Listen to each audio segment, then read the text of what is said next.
they got the police to go to the house, and they found his body next to his bed. He decided to commit suicide. You see a lot of TikToks and a lot of other people talking about pedophilia. All these adults, after kids, VR chat. I see a lot of people making TikToks about that. But there's also the bigger concern, personally, I feel like, is kids pretending to be adults. Because what kids do not understand is, I might be in a pixel, but I am a person behind this headset and its controllers. But the story happened 3 years ago, and it's not like it's bound to happen to every person in this situation, but I feel like it's the worst case scenario.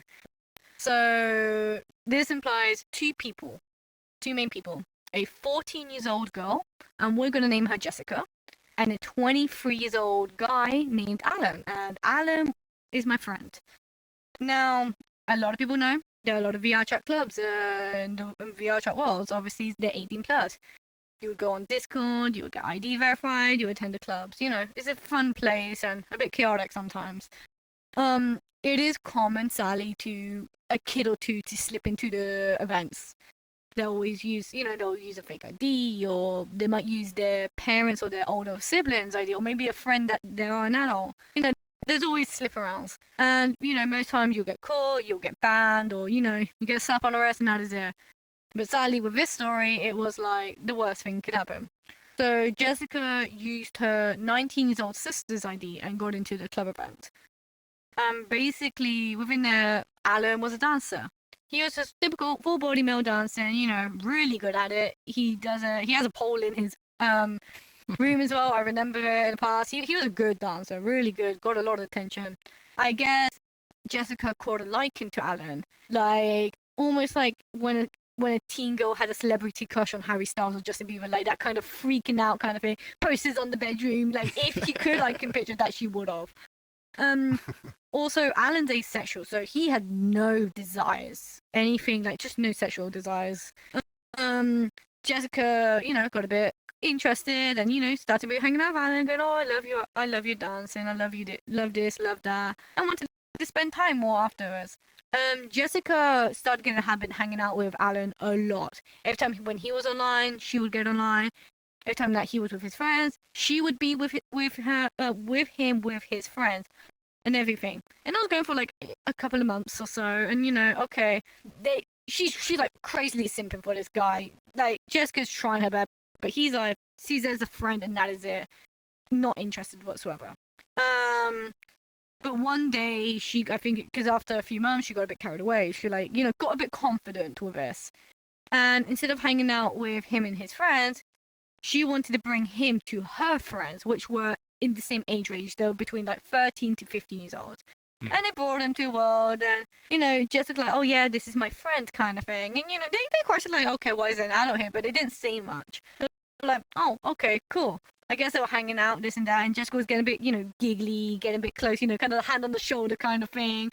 And, Jessica's friends noticed, but again, didn't say much. When Alan left, apparently the girls went to Jessica and going, "What is this about? What was that? Who is that?" And I guess Jessica got really ego. Her ego just went really high, going, "Oh yeah, about that? That is my new friend, and he's a lap dancer, and I get dances as well, and reason because I get into clubs," and admitted to what she did.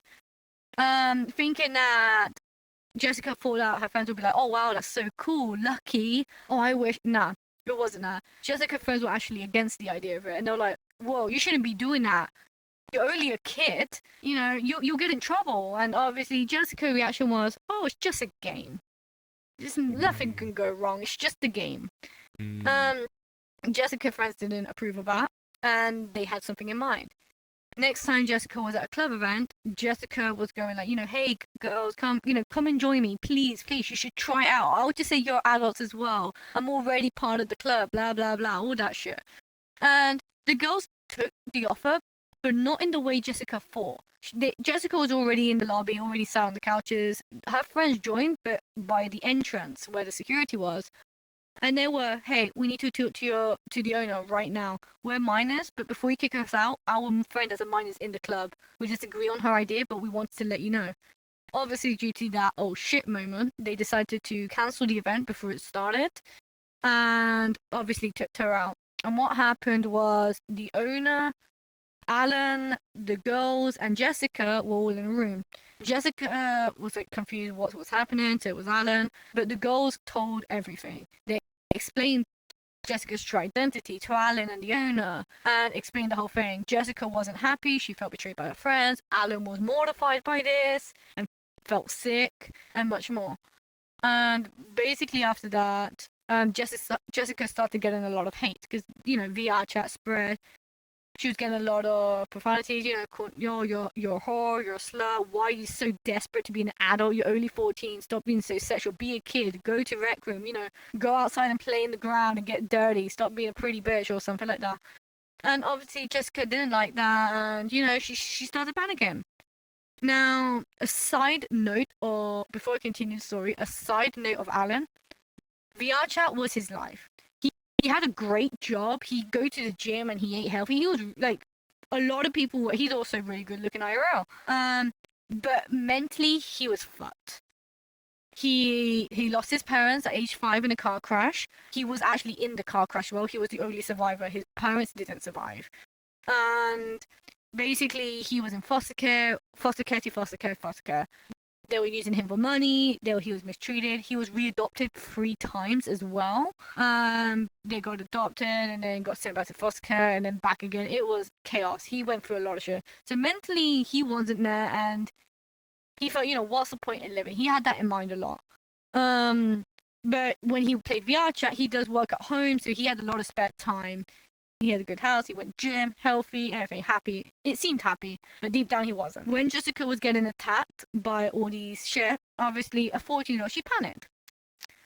But rather than to admit her mistakes or run away or leave or change her identity or anything, she decided to play victim. She started going, oh, it wasn't me. It was Alan. Alan was the one that made me go into clubs. Alan was the one that made me to be his lab, and like almost implying that he was a pedophile, and which he wasn't. He was asexual. He had no sexual desires at all to anyone, even adults, in that matter. But started playing the sob story, and obviously, who are you gonna believe? A young, innocent-looking girl or an adult male? Because usually the adult girl, well, you should have known better. But how was he supposed to know better when this person was lying and being deceiving? But due to that, so this was before the EAC, the easy anti-cheat, so we had client users and the major gang monkeys and everything as well. So once you started playing victim, the tables have turned. And everyone started attacking Alan. But with the go and kill yourself, fuck yourself, why even here, you're disgusting. And yeah, some people can, whatever, brush over the shoulders, it's just threats. But because of his mentality, it was really bad. One day he got off VR chat and we noticed he wasn't online for a few days, and one of his friends joined and told me that they haven't heard from him for a few days, and they got the police to go to the house and they found his body next to his bed. He decided to commit suicide due to all these events, and all that was written on a piece of letter next to him was, I'm sorry, I didn't have much in real life and VR chat was a fun place for now, but I guess my time is over.